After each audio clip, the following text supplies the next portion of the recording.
Today was our 18th annual Spirit of Innovation Awards. These are very unique compared to anything in the industry in the sense that we are trying to acknowledge the hard work of R&D people, people who are usually behind the scenes and who don't get a lot of exposure.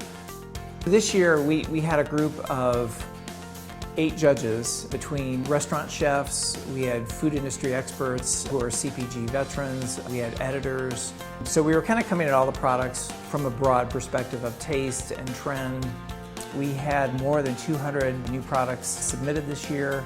We narrowed that down to close to 50, and after 6 hours of tasting and discussion, we're really proud once again to acknowledge some of the products that really illustrate some top trends this year. This year, from a trend standpoint, I think creating products that are good for you or better for you, functional foods are really important to the consumer. There's also a tremendous emphasis on driving craveability. So not only having a functional food provide a specific attribute that consumers are looking for, but having it taste really good.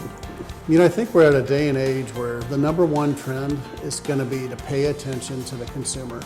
And the consumers are going to change their mind regularly. You really have to pay attention to what is the consumer looking for. You know, people want something from their food besides just getting full. They want to know it's going to do something else for them. And I think this is part of what drives value.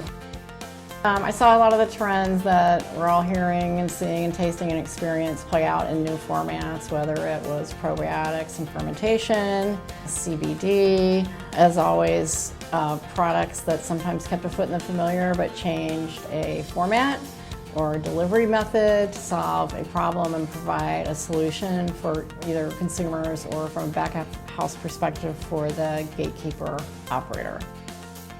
Definitely a lot of plant-based trends, whether that's plant-based ice cream, plant-based meat products, or seafood products. A lot of hemp and CBD also came in this year. I think those were the 2 main trends that we saw. We saw several other plant-based items that took some old formats and used different ingredients. So instead of good old textured soy protein, we saw that done with different ingredients like oats. But on the flip side, on plant-based, we've seen vegetable and fruit consumption increase with consumers from a snacking and meal perspective, especially with millennial consumers who are becoming more attracted to cooking. They have a plant-based feel, but not with a lab-grown or textured vegetable protein way. We're proud of awards that showcase the teamwork behind the scenes in terms of packaging and R&D, market insights, consumer insights. We certainly saw that in trends across the board between plant-based, better for you. We couldn't be more pleased to try all these different products across the industry. It quickly, in one session, hits so many of the trends, and we're quite proud of both the program and the process, and we're looking forward to announcing our winners.